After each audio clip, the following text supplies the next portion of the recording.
mbese ni hehe ushaka kuzamara ubuzima bwawe bw'iteka ryose? Ni mu ijuru cyangwa ni muri gehinomu? Tega amatwi ijambo ry'Imana ugezwaho n'umukozi w'Imana Pasiteri Ntakiyende Sadock, kuva ku wa mbere kugeza ku wa gatandatu, kuva saa 11:45 za mu gitondo. Ni wowe Yesu yashenjaguriwe, niyaza kuba ari wowe munyabyaha gusuhari, ntibyari kubuza Yesu kuza hano kugufi. Reka mbasuhuze kandi mbifurize umunsi mwiza, umunsi abantu benshi cyane bazi nk'umunsi wa Pantecote, kandi koko niko biri ku basoma Bibiliya ndetse bayizera. Ariko reka nizere yuko niba uzi ijambo Pantecote uzi n'icyo bisobanuye. Hari abantu benshi ndabyizera, ntashidikanya uyu munsi bakomeje kubivuga, abandi babyigishije, abandi babyumvise, ariko nizere ko hari ikintu ubiziho, kuko ni umunsi ukomeye cyane. Kuva na kera rero mu isezerano rya kera, ntabwo ari byo ngiye kwigishaho, uwo munsi wabagaho, ndetse n'igihe cy'intumwa n'abigishwa Yesu amaze gusubira mu ijuru, nyuma y'iminsi itari myinshi cyane, iminsi abantu baba bataribagirwa, ugupfa kwe, ukuzuka kwe, ndetse no kuzamuka kwe batari babyibagirwa rwose, kuko abigishwa be n'intumwa ze bo bari bakiri n'ahantu bari bari. Iyo usomye ibyanditswe ubona neza yuko yababwiye kugenda bagategereza, barumvira, baragenda barategereza, batari bahava. Muri iyo minsi mikeya cyane umwuka wera arabamanukira, hanyuma nk'uko Bibiliya ibyigisha, kuva uwo munsi umwuka wera yamanuka ku munsi wa Pantecote, ntabwo yongeye gusiga abizera, ahubwo buri mwizera wese uhereye kiriya gihe, iyo akijijwe kubwo kwizera igitambo cya Yesu Kristo, ako kanya umwuka wera yinjira muri we, akaba muri we, agatura muri we by'iteka ryose, nk'uko Bibiliya ibigaragaza mu Befeso igice cya mbere uhereye ku murongo wa 13 ku wa 14. Bibiliya ivuga yuko iyo twumvise ubutumwa bwiza bw'agakiza hanyuma tukizera, icyo gihe dushyirwaho ikimenyetso ari cyo mwuka wera, kandi uwo tumuhabwa nk'ingwate yo kuzaragwa wa murage uwo Imana izaduha cya gihe nyine kigeze. Ntabwo ndi bwigije kuri icyo kintu, gusa nashaka kugira ngo umenye neza yuko umwuka wera yamanutse, ariko ataje kuba mu bantu abo ari bo bose, ahubwo yaje mu bizera, kandi guhera ubwo atangira kuba mu bizera bose, ari abo bari bateranye, ari n'abandi bizeye nyuma, n'abizeye uyu munsi n'abazizera ejo, bose umwuka wera abinjiramo cya gihe bakiriye Yesu nk'umwami n'umukiza w'ubugingo bwabo. Rero uwo munsi urumva ko ari ingenzi. Kera umwuka wera yajyaga ahanga ku bantu, hanyuma bagahanura cyangwa bagakora ibyo Imana ishaka ko bakora, akongera akigendera. Ariko kuva ku munsi wa Pantecote, umwuka wera nk'uko Yesu yabisezeranye yaje aje kubana n'abizera. Imana ishimwe cyane rero, kuko tutari twenyine, ahubwo nk'abizera dufite umwuka wera ubana natwe, udufasha, utwigisha, udusabira, udufasha muri byose. Hari ikindi abantu bajya bavuga kijyanye no kuba itorero ryaratangiye ku munsi wa Pantecote. Ntabwo nje kubihakana rwose, gusa hari igihe ntekereza nkibaza nti se ku itorero rigizwe n'abantu bakijijwe nk'uko Bibiliya yigisha, bakijwe n'ubuntu bw'Imana kubwo kwizera, kandi igihe Yesu yari ari hano ku isi yarigishije, ndetse igihe Yohana yari ari hano mu isi yarigishije. Yewe tubona n'abizera bizeye kera cyane mbere y'uko icyo gihe kigera, barimwo Aburahamu sekuruza w'abizera bose yarizeye, ndetse Bibiliya itubwira yuko yabaye umukiranutsi kubwo kwizera.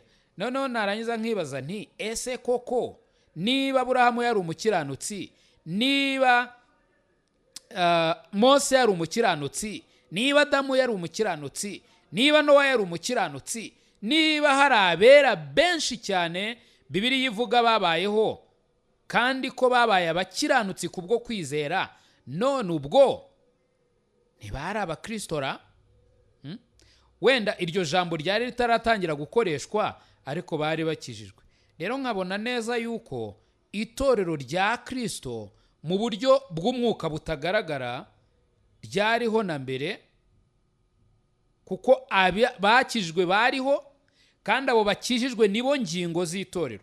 Nkabona ko rero itorero ryari ririho, ariko ku mugaragaro nk'uko abantu benshi babivuga, abizera batangiye kumenyekana ku munsi wa Pantecote.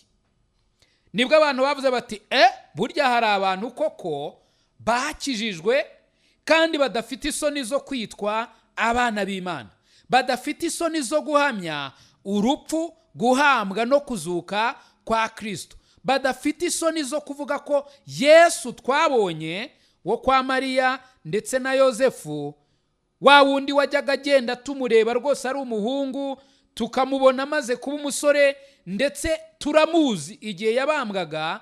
Abo ngabo bose bari bakeneye kumenya ko Yesu atakinaga, ahubwo icyo yari yaraje gukora yagikoze kandi yagisohoje.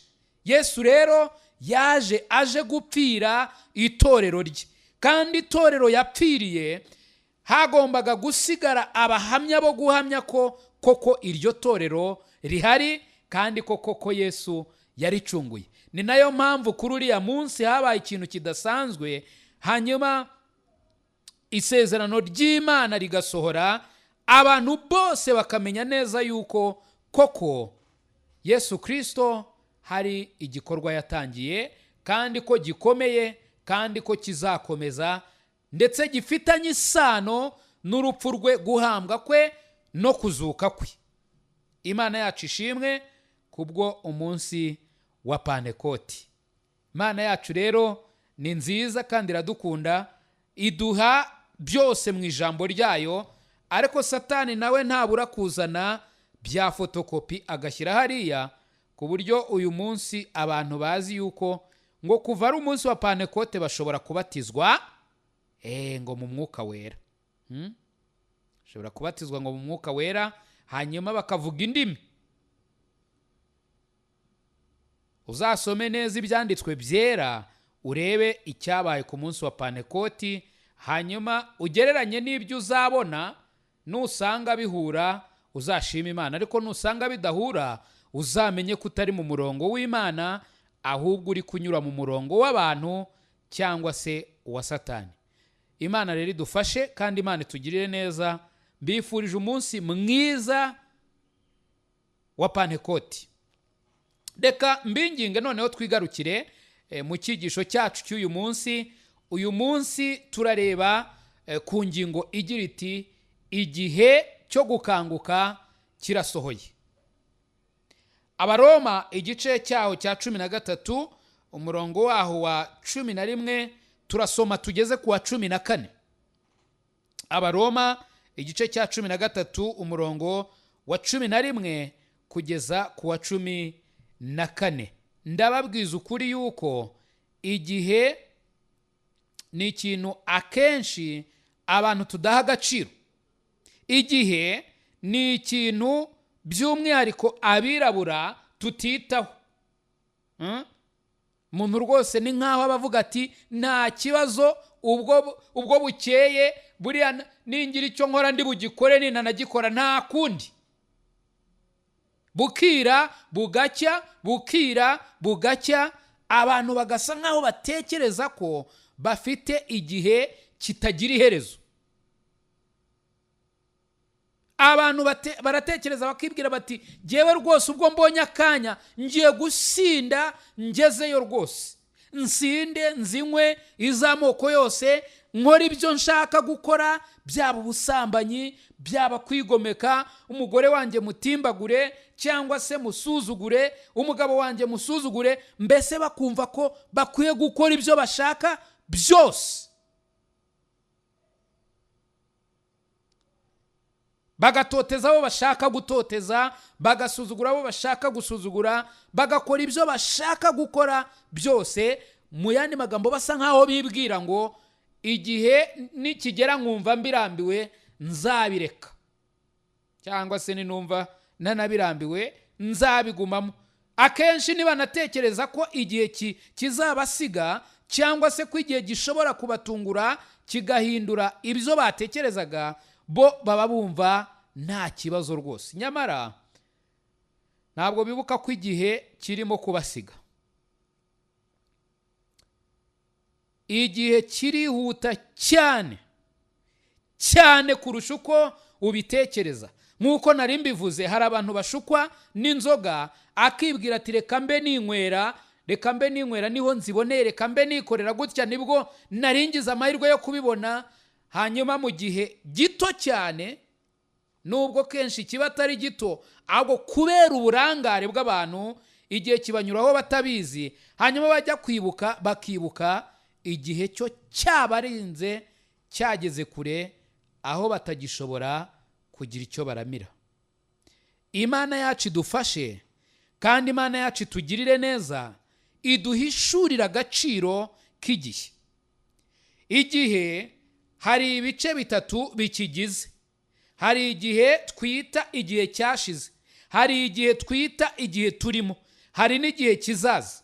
Rero umuntu utazi ibyo bintu, nyamuneka avanga ibintu, kandi ahomba byinshi ndetse yangiza byinshi, kuko nyine atazi igihe. Igihe ni ikintu cy'igiciro. Bibiliya iratubwira hano mu Baroma igice cya 13 uhereye ku murongo waho wa 11 ukageza ku 14. Bibiliya iratubwira ngo nuko mujye mugenza mutyo. Hari ibintu umugaragu w'Imana yari amaze kuvuga hano hejuru bitandukanye. Avuga ku byo kugandukira ubuyobozi bw'inzego za leta.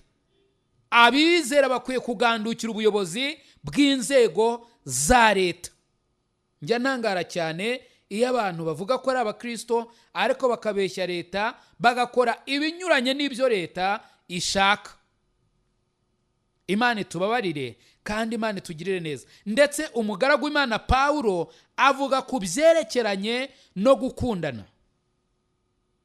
Yigishaga ahugura abakristo, ariko none wageze hano ku murongo wa 11 w'iki gice aravuga ngo nuko mujye mugenza mutyo. Ibyo yavuze haruguru byose ni nkawe yakavuze ngo nuko mujye mukora ibyo bintu byose ubu ndi kubibabwira, mujye mubikora mutyo, kuko muzi yuko igihe cyo gukanguka gisohoye rwose. Turi kuvuga kuki? Igihe cyo gukanguka kirasohoye. Dore agakiza kacu karatwegereye kuruta igihe twizereye. Ijoro rirakuze burenda gucya, nuko twiyambura imirimo y'umwijima, twambara intwaro z'umucyo, tugendane ingeso nziza nk'abagenda mu mucyo, tutagira ibiganiro bibi, tudasinda, tudasambana, tudakora iby'isoni nke, tudatongana kandi tutagira ishyari, ahubwo mwambara umwami Yesu Kristo, kandi nimuhe urwaho imibiri yanyu ngo ibone uko ikora ibyo yifuza. Kuri uyu mugoroba ndashaka kuvuga ku bintu bitatu mu mucyo w'aya magambo tumaze gusoma. Ndavuga ibintu bitatu mu mucyo w'aya magambo tumaze gusoma. Icya mbere, ndagira ngo urebe neza muri uyu murongo wa 11 haravuga ngo agakiza kacu karatwegereye. agakiza kacu karatwegereye. Mu yandi magambo, igihe cyo gukanguka kirasohoye. Mu yandi magambo, twari dukwiriye kuba maso ubu ngubu kuruta ibindi bihe byose byigeze bibaho, kuko agakiza kacu karatwegereye. Niki ndi kuvuga igihe mvuga agakiza kacu?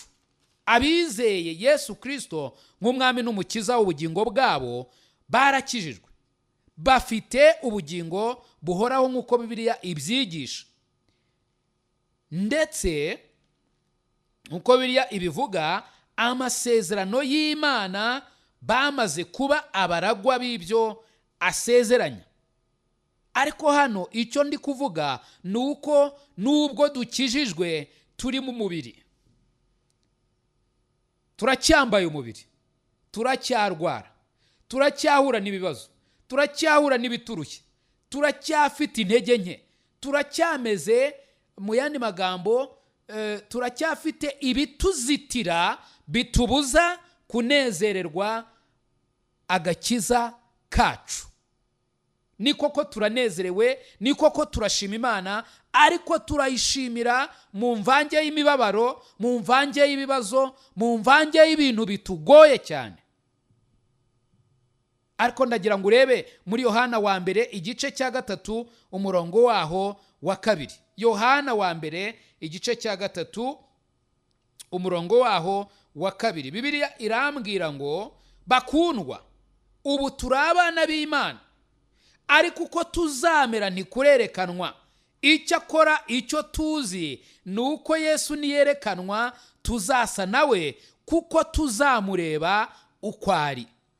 Nushaka uze gusoma aya magambo yose this way, urebe icyo ijambo ry'Imana rivuga kubizera, kubakijijwe. Ariko nuko uko turi uyu munsi wa none turabana b'Imana, niba twarizeye igitambo cya Yesu Kristo by'ukuri koko nk'uko Bibiliya yigisha, apana ibyo abantu batekereza, apana ibyo abantu bivugira, ahubwo niba twarumvise ubutumwa bwiza bw'agakiza tukizera, Bibiliya ivuga yuko turi abana b'Imana, twabyawe n'Imana binyuze mu mbuto yayo itabora y'ijambo ryayo twumvise tukizera. Iryo jambo niryo ryatubyaye ubwa kabiri, tuba abana b'Imana. Rero turi abana b'Imana pe, ariko uko tuzamera this way ntabwo kwari kwerekanwa.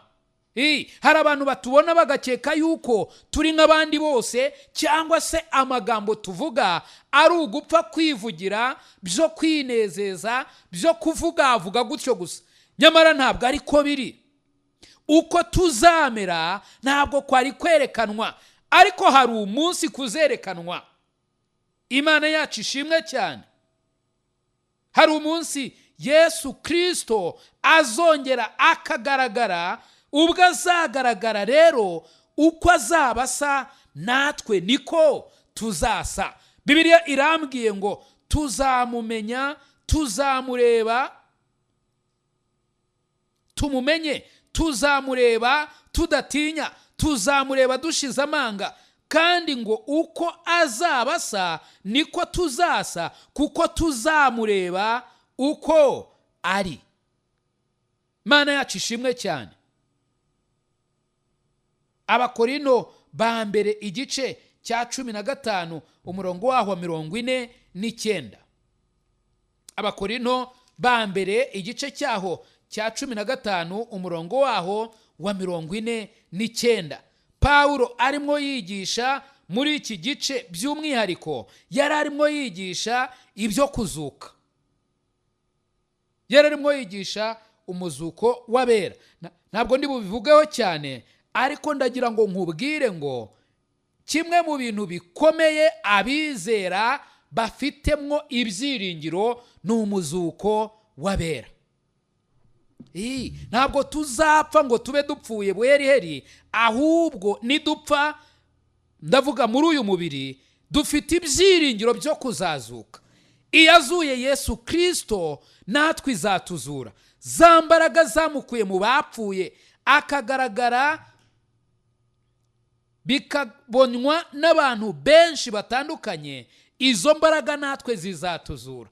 kandi nk'uko Bibiliya ibivuga, iteraniro ry'abera rizahurira mu bicu, tuzamuke turirimba indirimbo yo kunesha, dusanganira umwami wacu. Icyo gihe rero hari ikintu kizaba kibaye. Bakorino ba mbere igice cya 15 umurongo wa 49. Reka tuhasome. Haravuga ngo kandi nk'uko twambaye ishusho y'ubutaka. Mwene magambo, nk'uko twambaye uyu mubiri. Nk'uko twambaye uyu mubiri twakomoye kuri Adamu, wa wundi w'ubutaka nyine. Nk'uko twambaye uyu mubiri w'ubutaka, niko tuzambara n'ishusho y'uw'ijuru. Tuzambara ishusho ya Kristo. Icyo gihe rero nshuti zanjye, nibwo agakiza kacu kazaba gasohoye.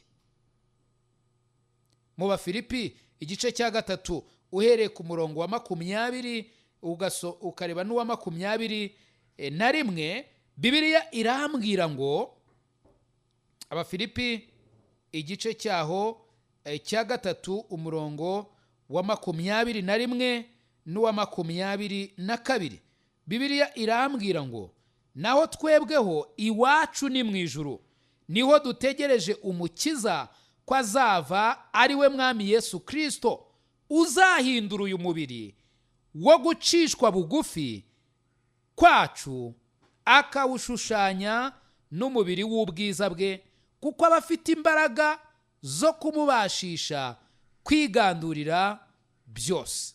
Yesu Kristo ubwo azaza, azafata uyu mubiri wacu wo gucishwa bugufi, uyu mubiri wacu w'intege nke, hanyuma uhindurwe umubiri w'ubwiza. Imana yacu ishimwe cyane, kuko uyu munsi niho ibyiringiro by'abera bishimangiriye. Tunyura mu mibabaro, tunyura mu bigoye, tunyura mu biruhije, ndetse ibihe uko bigenda bihinduka, twebwe ntabwo bidutera ubwoba cyangwa se birabudutera, ariko tugakomezwa umutima nuko hari igihe nyine Kristo azagaruka. Hanyuma uyu mubiri ukora ibyaha, uyu mubiri w'intege nkeya, uyu mubiri urwara, uyu mubiri w'ibibazo, hanyuma tukawamburwa, tukambika undi mubiri w'ubwiza. Nk'uko biri koko ubwo turi abana b'Imana, dufite aya masezerano y'Imana. Yesu yavuze yuko agiye mu ijuru, kandi ko agiye kudutegurira aho tuzaba. Niba rero yaragiye kudutegurira aho tuzaba, igihe kizagera agaruke atujyane. Umva, agakiza kacu karatwegereye cyane. Wari ukwiriye gukanguka, wa mukristo uteze amatwi radio we, wari ukwiriye kuba maso, wowe ushaka kutigera utakaza ingororano, utakaza imigisha ibonerwa muri Kristo Yesu. Wari ukwiriye kuba maso, wari ukwiriye kuba witeguye, wari ukwiriye kuba uzi neza aho igihe kigeze, kuko igihe cyo gukanguka kirasohoye. Agakiza kacu karatwegereye cyane. Icya kabiri, iki ni igihe cyo kubabo dukwiriye kubabo. Iyo unyuze hirya no hino, wumva abantu bari kuvuga ibintu bitandukanye, bavuga ngo yewe ibihe ntibisanzwe, yewe ibintu byarahindutse, yewe aho turimo kwerekeza ntaho hahuriye n'aho turimo kuva. Abantu baravuga ibintu byinshi bitandukanye, kandi koko ibyo niko biri. Hari ibintu byinshi cyane biri kuba mu mateka ya muntu bitigeze bibaho ukundi. By'umwihariko twebwe Abanyarwanda, hari byinshi byatubayeho, ndavuga mu gihe cyacu, ariko no mu gihe cy'abatubanjirije hari ibyababayeho, hari n'ibyatubayeho twe, hari n'ibigiye kuba abana batoya bazabwirwa. Ariko ukuri ni uko hari ibintu tuzi neza mu mateka yacu byabayeho bikomeye, ndetse ku munsi w'ejo hazaba ikindi kintu gikomeye. Nyuma y'igihe kirekire abamotari batari mu muhanda, batari gutwara abagenzi, bazongera batwara abagenzi. Abantu bose bari kuvuga ngo ariko se bizaba bimeze gute? Hari aho nagiye mbona abamotari barimo kwibaruza hano mu mujyi wa Kigali, bibaruza bavuga ku bintu by'imashini. Ntabwo nzi ukuntu bimeze, nanjye ndabitegereje ngo nzabirebe, ariko iyo ni paji izaba yanditswe muri paje zigize amateka y'abamotari n'ay'abanyarwanda. Turimo turumva ibintu bijyanye n'ikoranabuhanga, kandi koko ni byiza pe. Ikoranabuhanga, abantu bagakora ubucuruzi, bagatunga amafaranga batigeze bayakozaho intoki. Ntabwo ndi umuhanga cyane muri ibyo bintu, ariko utwo numvaho, numva ari ibintu bitigeze bibaho. Wenda wowe waba hari ahandi ubizi, gusa njyewe ni ubwa mbere ngiye kubibona. Iki ni igihe cyo kuba abo dukwiriye kubabo. Ntabwo ari igihe cyo kudamarara, ntabwo ari igihe cyo gukora ibyo twishakiye, ntabwo ari igihe cyo kurangara, ni igihe cyo kuba abo dukwiriye kubabo. Niba koko twarakijijwe, iki ni igihe cyo kuba abana b'Imana dukwiriye kubabo. Ndagira ngo turebe mu byanditswe byera hano mu Befeso igice cya 5. Ngiye gusoma amagambo asa nkaho ari menshi, ariko si menshi. None se navuga gute ko ari menshi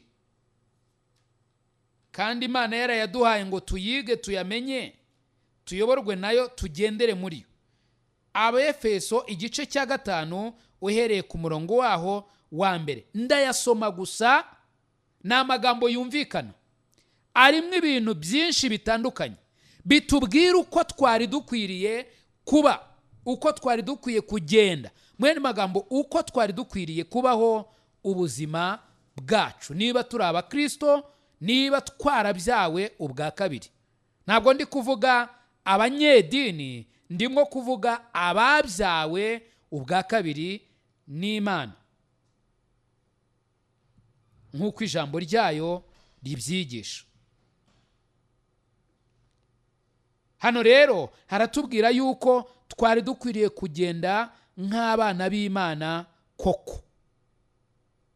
Haratubwira yuko dukwiriye kuva mu byaha, haratubwira yuko dukwiriye kugendera mu mucyo, haratubwira yuko dukwiriye gushikama mu kuri kw'ijambo ry'Imana, dukwiriye gukora iby'Imana ishaka tudacogora.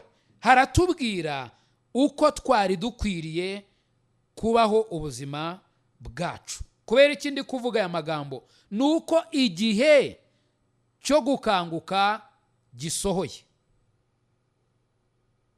Ni iki ngiki Bibiliya irambwira hano mu Befeso igice cya 5 guhera ku murongo wa mbere ngo nuko mwigane Imana, mwigane Imana nk'abana bakundwa, kandi mugendere mu rukundo nk'uko Kristo yadukunze akatwitangira ku bituro n'igitambo cy'Imana n'umubabwe uhumura neza. Ariko gusambana n'ibyonona byose no kurarikira ntibikavugwe rwose muri mwe nk'uko bikwiriye abera, cyangwa ibiteye isoni, cyangwa amagambo y'ubupfu, cyangwa amashyengo mabi, kuko ibyo bidakwiriye, ahubwo mushime Imana. Kuko ibi mubizi neza yuko ari nta musambanyi cyangwa ukora ibyonona cyangwa urarikira ari we usenga ibigirwamana ufite ibyazaragwa mu bwami bwa Kristo n'Imana. Ntihakagire umuntu ubohesha amagambo y'ubusa, kuko ibyo ari byo bizanira umujinya w'Imana abatayumvira. Nuko ntimugafatanye nabo, ntimugafatanye n'abatumvira Imana, kuko kera mwari umwijima, kera mwari umwijima, none mukaba muri umucyo mu mwami wacu. Nuko mugende nk'abana b'umucyo, kuko imbuto z'umucyo ari ingeso nziza zose no gukiranuka n'ukuri.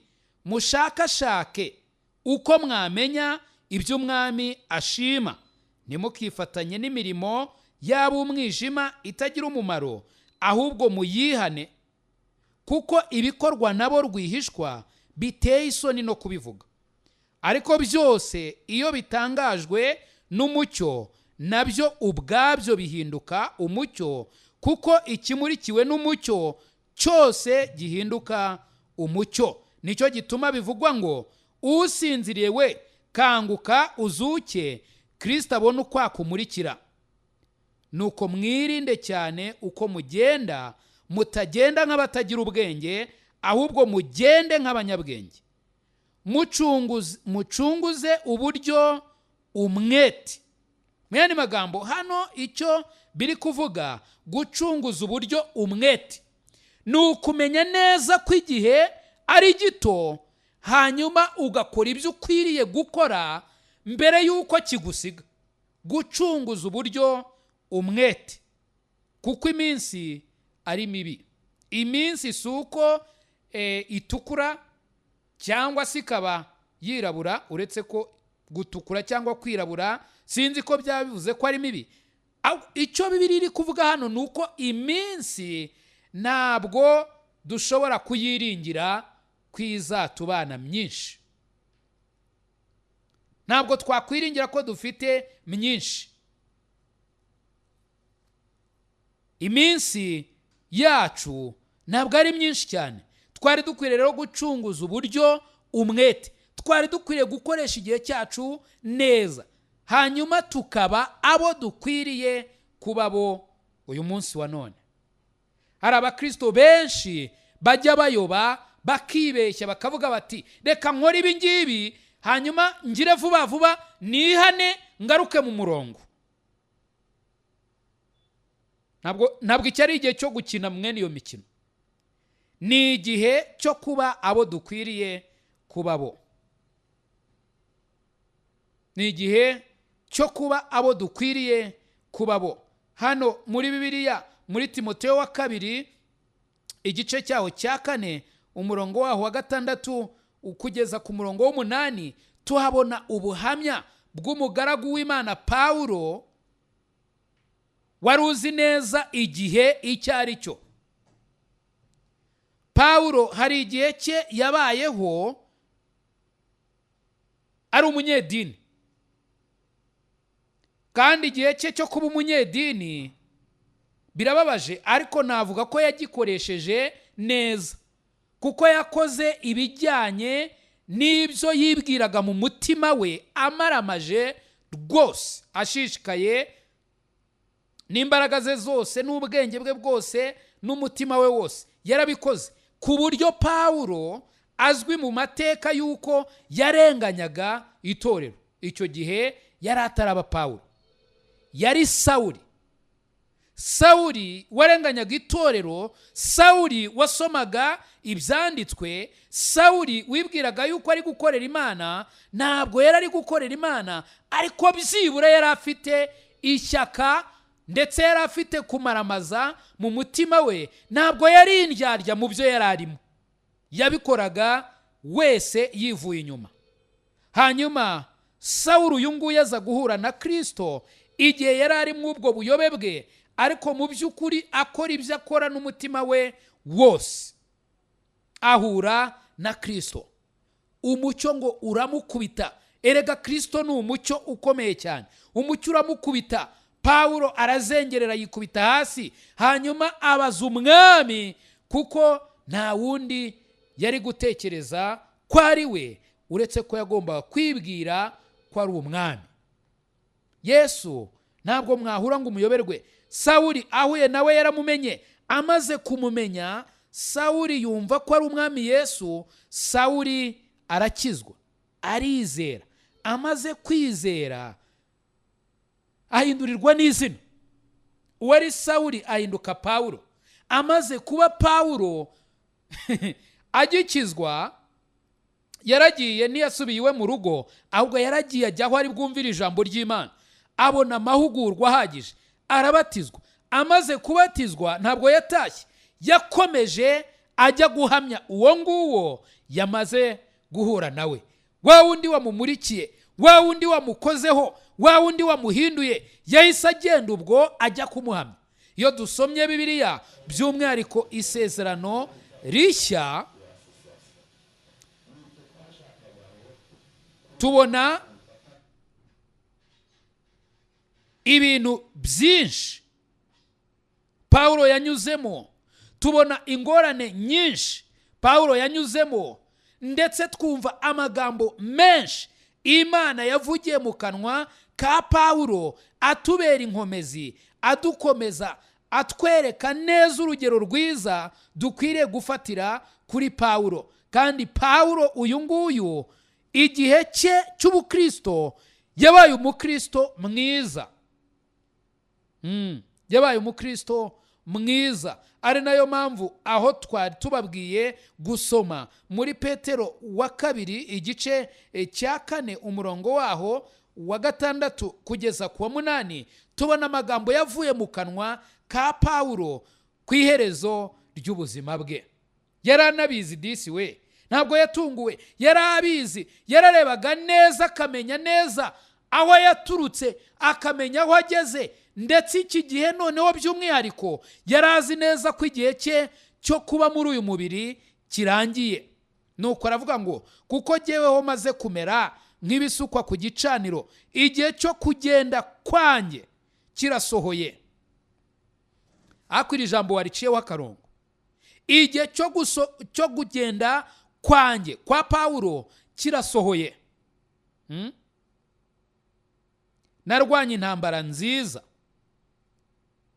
Pawulo ntabwo yari afite isoni zo kuvuga ko uko yabayeho ubuzima bwe byari bikwiriye rwose. Yarwanye intambara nziza, nta muntu yakubise, nta muntu yatoteje. Nyuma yo gukizwa, intambara nziza yarwanye yavugaga niyo kugendera mu byo yari yaramaze kwizera, niyo kureka kuyoborwa na kamere y'umubiri, akayoborwa na Kristo, akayoborwa n'umwuka w'Imana. Pawulo yayoborwaga n'umwuka w'Imana. Uzi ngo biroroshye kuyoborwa n'umwuka w'Imana? Uzi ngo biroroshye gukora iby'Imana ishaka? Ntabwo byoroshye, ahubwo icyo wari ukwiye gukora kwari ukubwira Imana ngo Mana, ica kamere yanjye y'umubiri, umfashe Kristo agwire muri nge, Kristo aba ari we ubaho muri nge, he kuba ari nge ubaho, ahubwo Kristo aba ari ubaho muri jyewe. Pawulo yari akwiriye kutubera urugero rwiza, kuko Pawulo yari azi neza ko igihe cye cyo kuba kuri iyi si kirangiye. Yari azi neza yuko agiye gutaha. Icyambwira ibintu Pawulo yatekerezaga, niba yaratekerezaga inkweto ze, niba yaratekerezaga imyenda ye, niba yaratekerezaga ibindi bintu, simbizi. Ariko icyo tubona neza nuko Pawulo yatekerezaga aho arimo kwerekeza. Bibiliya irambwira hano ku murongo wa 8 ngo ibisigaye mbikiwe ikamba ryo gukiranuka, iry'umwami wacu umucamanza utabera azama kuri urya munsi. Nyamara si jye jyenyine, ahubwo nabakunze kuzaboneka kwe bose.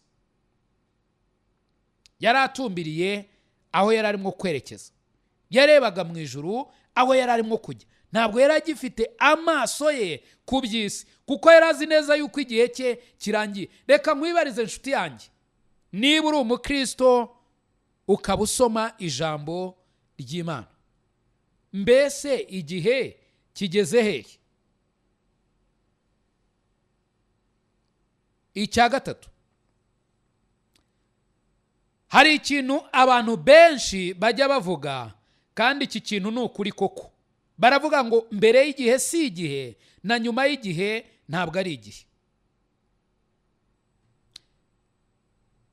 Muri Matayo igice cya 25 uhereye ku murongo waho wa mbere ukageza ku wa 13 tubona amagambo yavuye mu kanwa ka Yesu mu ishusho y'umugani.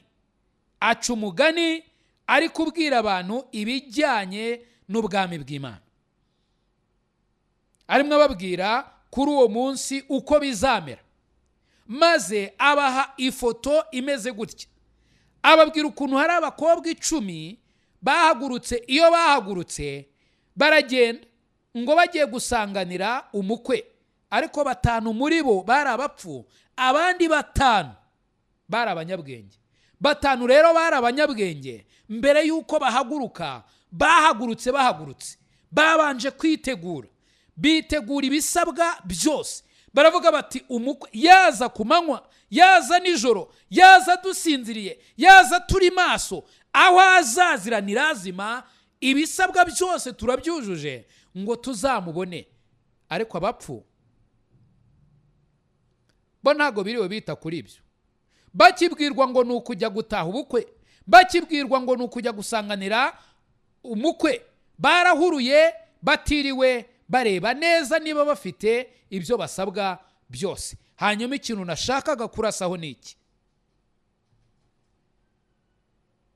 ntago bibutse yuko igihe iyo cyahise kiba cyahise.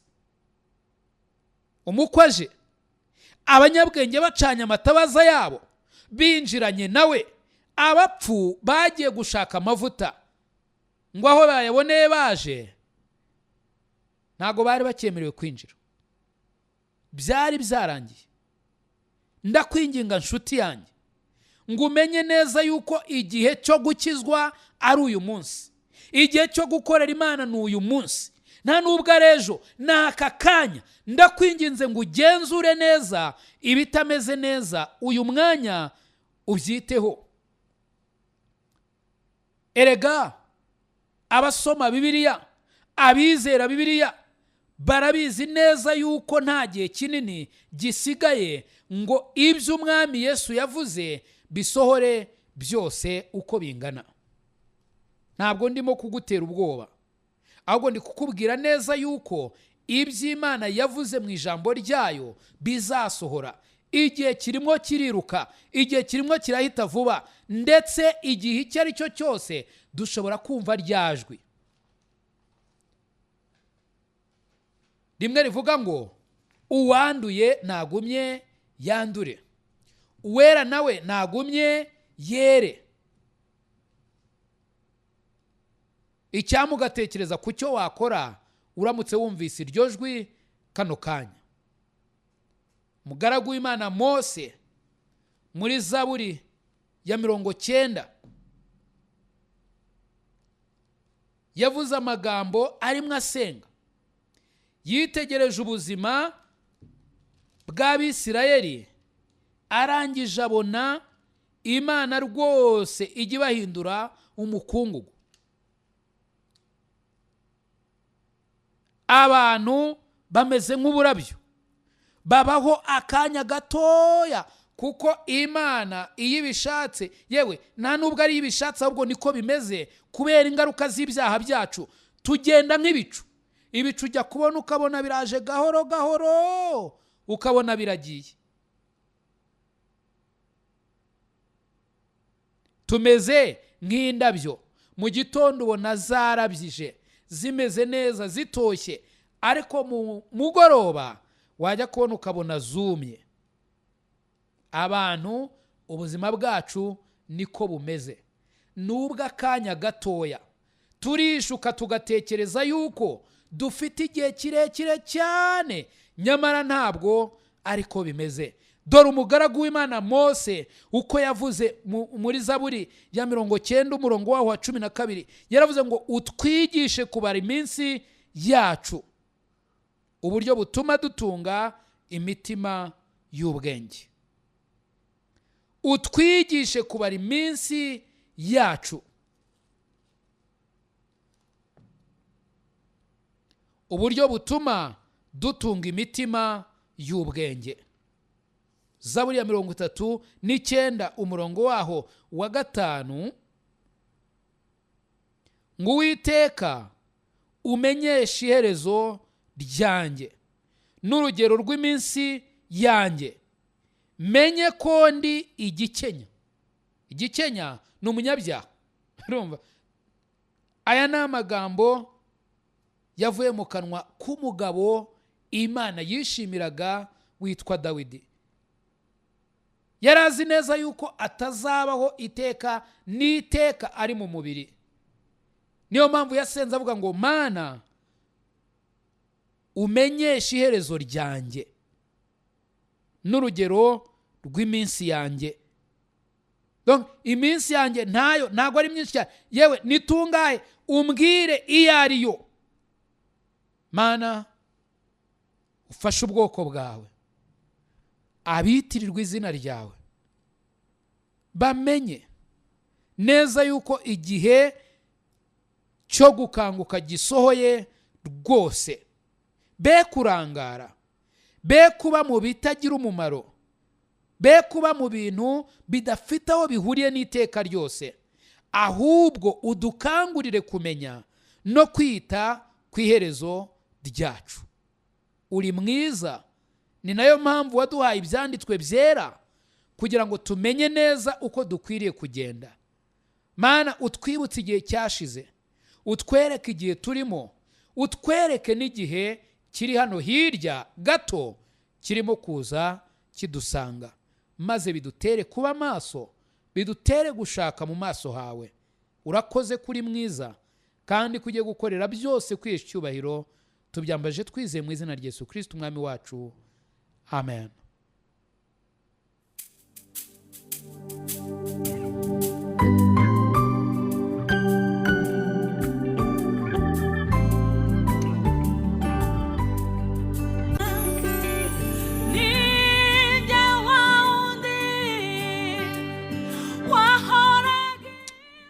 Reka mbashimire cyane kuba mwabanye natwe, kandi mbararikire n'ubundi gukomeza kubana natwe ibihe byose nk'uko mubizi.